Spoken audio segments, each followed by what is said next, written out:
Ton site fait du trafic, mais personne n'achète ou te contacte. Tu aimerais comprendre ce qui se passe et ce que font les gens dès qu'ils arrivent sur ton site et quand ils en sortent. Aujourd'hui, je vais te montrer un outil complètement gratuit qui analyse et filme littéralement ce que font les gens quand ils sont sur ton site. Microsoft Clarity. Je vais te montrer comment l'installer, t'en servir, pour enfin comprendre pourquoi tu perds des visiteurs et des potentiels clients. Bonjour à tous, c'est Léopold de l'agence Zesto et aujourd'hui on se retrouve pour un guide complet sur Microsoft Clarity. Si ce sujet t'intéresse, n'oublie pas de t'abonner à notre chaîne. Bon, comme d'hab, on rentre directement dans le vif du sujet avec les différents avantages de Clarity. Pour commencer, on peut dire que c'est une alternative gratuite à Hotjar. Hotjar qui est son concurrent principal, très connu et très puissant également, mais qui est payant, qui a une version gratuite quand même beaucoup moins efficace que Clarity. Clarity, on est sur un outil totalement gratuit. Au-delà de ça, le deuxième avantage, on peut dire que les données sont précises et fiables. On a vraiment un tas d'informations, on va le voir petit à petit, et c'est précis et fiable dans le sens où il y a un vrai tracking qui est fait. Il n'y a pas de fuite ou ni de problème, etc. De la même manière, ça ne va pas poser de problème sur vos sites au niveau des performances. Et le dernier point qui est l'un des plus importants sur lequel il y a un flou qui existe et pour certaines personnes ça ne respecte pas tout ce qui est RGPD, etc. En vérité, Microsoft explique que c'est RGPD à partir du moment où vous avez donc un outil qui va mettre donc une bannière de cookies sur votre site. Donc ça c'est assez simple à faire, il y a plein d'extensions. Et donc si les personnes acceptent, alors Clarity enregistrera leur session, etc. Ça c'est important de le savoir. Et le deuxième point, c'est que les utilisateurs sont protégés donc par Microsoft Clarity, dans le sens où on ne va pas avoir leur adresse, on ne va pas savoir qui ils sont, etc. On aura plein d'autres données, mais on ne pourra pas les retracer en sachant qui est qui, à qui appartient cet ordinateur, à qui appartient ce téléphone. Donc, en partant de ce principe-là, Microsoft Clarity aujourd'hui respecte donc les données des utilisateurs. Maintenant qu'on a rapidement vu les avantages clés, je vous montrerai petit à petit les vrais avantages. On va passer donc sur l'installation et la configuration qui est aujourd'hui très simple à mettre en place, peu importe le CMS sur lequel vous êtes. Donc je vais vous montrer en live comment ça se passe. Il y a différentes manières de faire, je vais vous montrer les deux manières. Pour commencer sur la configuration, je vais vous montrer la technique la plus simple. Si vous êtes sur un CMS assez moderne, je vous recommande de passer par ça. Honnêtement, ce sera plus rapide. Après, si vous avez déjà un Google Tag Manager, un site déjà traqué, etc., vous aurez juste à rajouter un bout de code. Je vous montre ça directement après. Là, on est sur WordPress, donc sur le site. On va aller dans Extensions. On va aller du coup dans Ajouter des extensions. On tape Clarity et donc là, on l'installe maintenant. On peut directement l'activer. Et donc là, voilà, on suit le process et on n'aura rien d'autre à faire, hormis du coup de créer son compte, etc. Mais bon, ça se fait directement, nativement, via ce CMS. Sur Shopify, ça se fait aussi simplement, enfin bref. Vous verrez, c'est la méthode la plus simple. Si on veut passer à la deuxième méthode, alors on part du principe que vous n'avez pas de compte. Donc vous allez sur l'interface clarity.microsoft.com, vous faites vous inscrire. Là, du coup, vous vous inscrivez, ça va vous proposer de vous inscrire avec un compte Google ou un compte Microsoft. Là, moi, je vais faire avec un compte Google, donc j'accepte les conditions de Clarity et je ne veux pas recevoir d'email. Là, je vais mettre du coup l'URL de mon site, le nom de mon site, agence Zesto.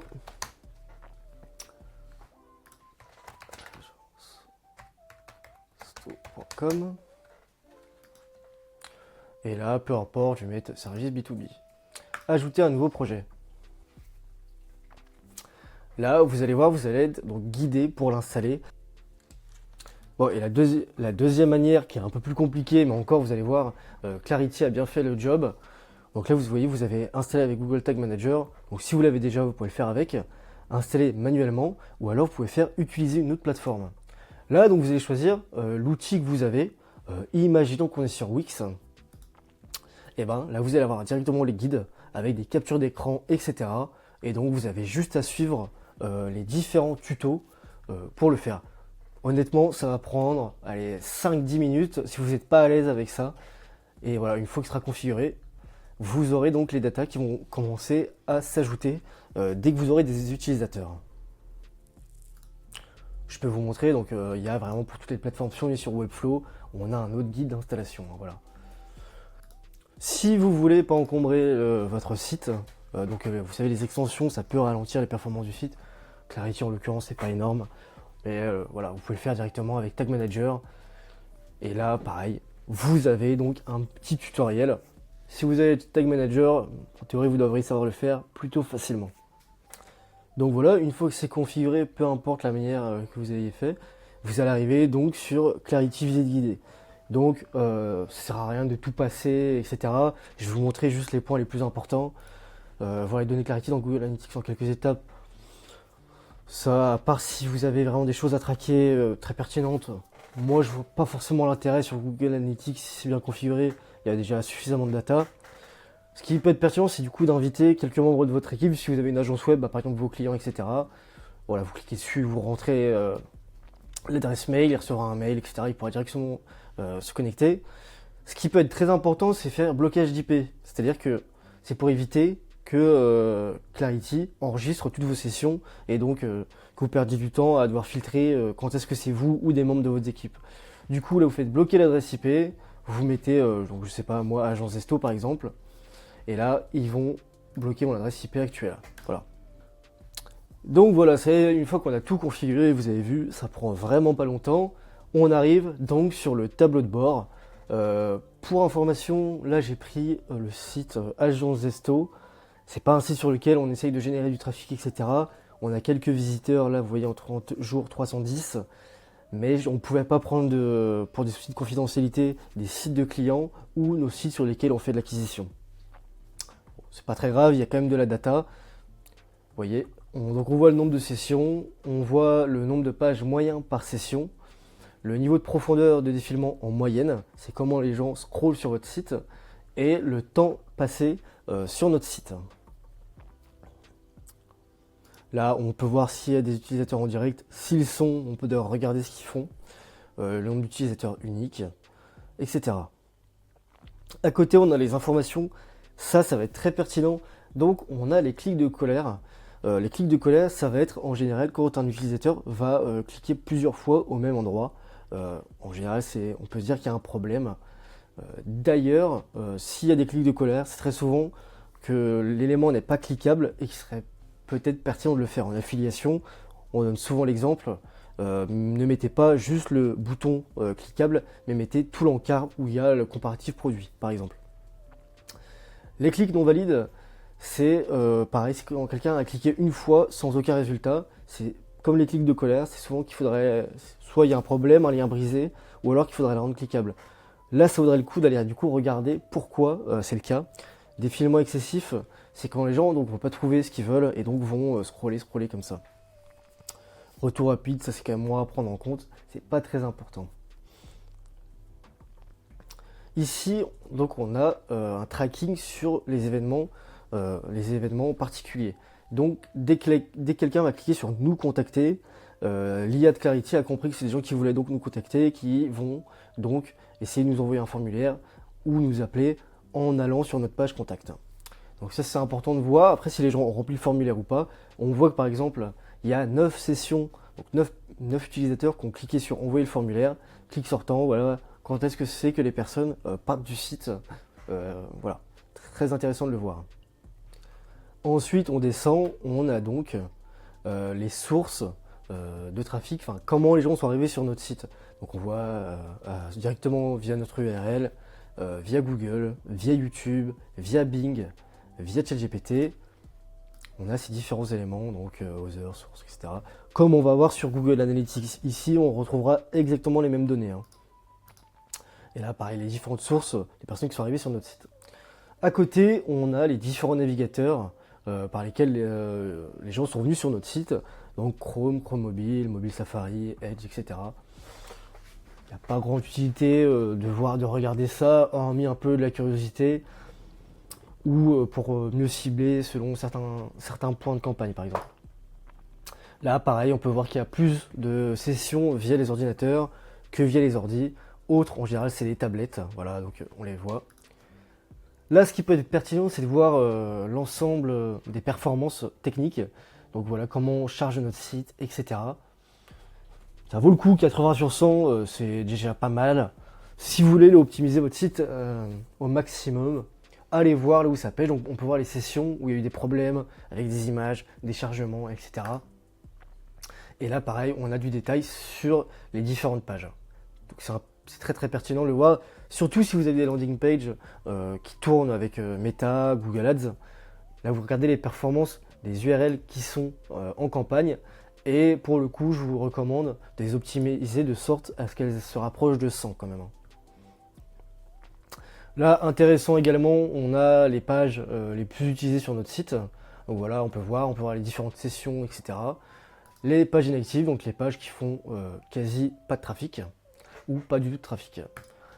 Les erreurs JavaScript, allez les voir, en général c'est quand même très très minime, sauf si vous avez un CMS pas terrible. Une fois qu'on a vu donc le tableau de bord, qui va nous permettre en fait de voir les points principaux, et là c'est quand même pertinent, on peut aller dans enregistrement, et là en fait vous allez avoir les différentes sessions enregistrées des gens qui sont sur votre site. Donc je vais prendre un exemple. Voilà, là, blog Avis M. Joyce. Et là, on va voir ce que fait la personne sur le site. Vous allez voir, c'est pas toujours très intéressant. Comme je le disais, ce que je vous recommande de faire, c'est de regarder les sessions sur les pages fortes ou sur les points principaux. Donc, quand est-ce que les gens viennent sur le site, ce qu'ils font, etc. Autre exemple, ici, c'est une page, enfin un lead magnet qui tourne avec nos vidéos YouTube. Donc on voit que la personne vient de YouTube et donc remplit le form pour recevoir le lead magnet qui est une bibliothèque de prompts. Si dans l'enregistrement vidéo, vous voyez pas le site tel qu'il est normalement, c'est normal. Clarity, pour différentes raisons, on va pas prendre tout le CSS de votre site. Le CSS, c'est le code qui va donner donc le design à votre site. Là, ça reste plutôt correct, mais typiquement, des fois, les images vont pas charger. Tout va pas charger.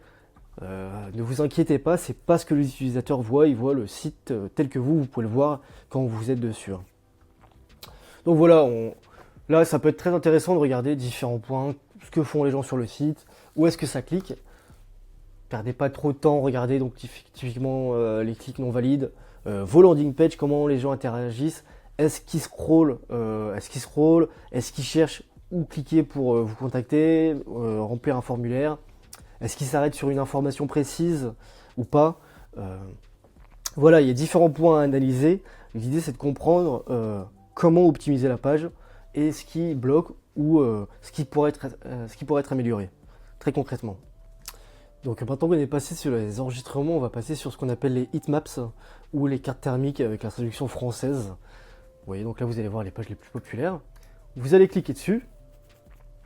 Et donc ici ça va vous donner donc où sont là où il y a le plus de clics, où est-ce que les gens ont le plus d'attention sur votre site, c'est-à-dire où ils restent le plus pour lire, où est-ce qu'ils défilent le plus. Voilà, donc là on voit par exemple, c'est vrai que je ne l'ai pas précisé, donc là on a version desktop, version ordinateur, version tablette et version mobile, donc ça ne change pas grand chose, juste on va avoir une différente mise en forme et selon les sessions. Voilà, donc là on voit que là où il y a le plus de clics, c'est accepté, c'est sur le pop-up, maintenant sur le pop-up du coup pour les cookies, donc les gens cliquent sur accepter. Ensuite on voit qu'ici il y a eu 3 clics, donc ici c'est notre menu. Là sur nos deux call to action, on voit lequel fait le plus de clics. Donc si on avait une différence significative, on pourrait en conclure qu'il y en a un des deux qui est pas bon, ou alors ce serait volontaire. Donc voilà. Pour défiler, c'est des fois un peu problématique, mais bon là, voilà. Ici pareil, là ça n'a aucune utilité comme je le fais, hormis ici de voir que peut-être que ça pourra intéresser des gens de mettre des liens cliquables. Mais bon, c'est plutôt sur les landing pages que ce sera très pertinent de le faire. Là, vous allez donc avoir les points d'attention. Attention à vos yeux, c'est pas agréable. Je vais d'abord le remettre en version desktop. Ce sera peut-être un peu plus. Et donc, on va voir, selon le niveau de défilement, combien de temps, le temps moyen que les gens restent. Voilà. Donc on a ici à côté et on continue. Hein, voilà. Vous voyez, vous avez le petit baromètre en dessous. On est dans la moyenne, on est dans les verts. Là, les gens, visiblement, ils portent quand même de l'intérêt. Donc plus d'attention, on remarque, quand on parle de l'agence. Tout le blabla, en fait, au-dessus, visiblement, ils s'en fichent un petit peu. Et on voit les petits points rouges, là, qui signifient quand même que les gens s'arrêtent là. Bon, mécaniquement, quand vous allez scroller sur mobile, par exemple, vous allez mettre comme ça un coup de doigt. Forcément, il y a des gens qui vont lire plus que... voilà. Donc, faut quand même comprendre et pas des fois surinterpréter que c'est juste le mouvement de doigt qui va provoquer ce système de plus ou moins d'intention. Bon, donc vous l'aurez compris, c'est un outil sur lequel on peut voir énormément de choses. En une vidéo, je pourrais pas tout vous expliquer, toutes les logiques à avoir, etc. Là, c'était une passe rapide sur comment l'installer et analyser les premières datas. Vous l'aurez compris, moi ce que je vous recommande, c'est de passer du temps dessus, par curiosité même. Et vous allez donc en tirer des conclusions, regarder donc les différentes sessions. Ça peut être très utile. De la même manière, c'est vrai que j'en ai pas parlé, mais il y a de l'IA dessus qui va vous expliquer certaines sessions utilisateurs. Alors je vais chercher une session qui a duré un petit peu plus longtemps qu'une autre. Voilà, par exemple sur notre page Agence SEO Lyon. Pour ça, donc, il suffit de cliquer sur le petit onglet « Générer des insights de session ». Et là, vous allez voir, ça va donc expliquer. Donc l'utilisateur a accédé à la page Agence SEO depuis la page d'accueil du site. Un clic a été enregistré sur cette page, mais il n'est pas clair quel élément spécifique a attiré l'attention de l'utilisateur. Voilà, regardez à la 5e seconde ce qui se passe. Voilà. Donc on a un petit débrief de l'IA qui nous explique ce qu'a fait l'utilisateur, d'où il est venu, etc., etc. Si vous ne comprenez pas trop, donc n'hésitez pas à cliquer dessus, vous aurez plus de détails. J'en ai pas parlé, mais si vous cliquez sur plus de détails, vous allez avoir quelques infos. Donc par exemple, là l'emplacement c'est aux États-Unis, date et heure, détail de l'outil, enfin l'appareil sur lequel est venu, etc. Dernier point, du coup, pour bien servir de l'outil, il y a la fonction filtre qui va être très pertinente ici. Pareil, mettez le nez dedans, prenez le temps de le faire. Là, vous pouvez mettre donc la durée, quel jour de la semaine, les différents appareils, le navigateur, le système d'exploitation, les nouveaux utilisateurs, les anciens utilisateurs, l'emplacement, donc les pays, les différentes actions, clic de colère, clic non valide, etc. Voilà. Vous pouvez donc très bien filtrer. Pareil, si vous voulez juste voir ce qui se passe sur une URL, et ben là vous mettez votre URL. Donc voilà, si vraiment vous savez pas, vous avez une landing page et vous comprenez pas trop tout ce qui est CRO, du coup optimisation du taux de conversion, etc. Regardez donc les différentes informations qui vont être notifiées ici. Regardez donc les différentes sessions, ce qui a pu se passer, et regardez donc les événements intelligents qu'a pu mettre l'IA dessus. Si jamais il y a un point sur lequel je suis passé vite ou qui n'est pas clair pour vous, n'hésitez pas à poser vos questions en commentaire. Pareil, de la même manière, si vous ne trouvez pas comment installer la bannière de cookies pour que du coup ce soit valide, RGPD, etc. Mettez-le en commentaire, je pourrais en faire une vidéo rapide, limite un short, vu que c'est pas bien compliqué, et comme ça on pourra directement répondre à vos questions. Et voilà, maintenant tu sais comment fonctionne Microsoft Clarity pour arrêter de perdre des clients. Tu sais l'installer en 5 minutes chrono, tu peux exactement savoir ce que font tes visiteurs et où est-ce que ça bloque. Et surtout, tu peux enfin les corriger plutôt que deviner ce qui cloche. Si la vidéo t'a aidé, n'oublie pas de liker la vidéo et t'abonner à notre chaîne. Si ça t'intéresse, on vient de sortir une formation SEO gratuite. Tu retrouveras le lien directement dans la description. Moi je te souhaite une bonne journée et je te dis à très vite.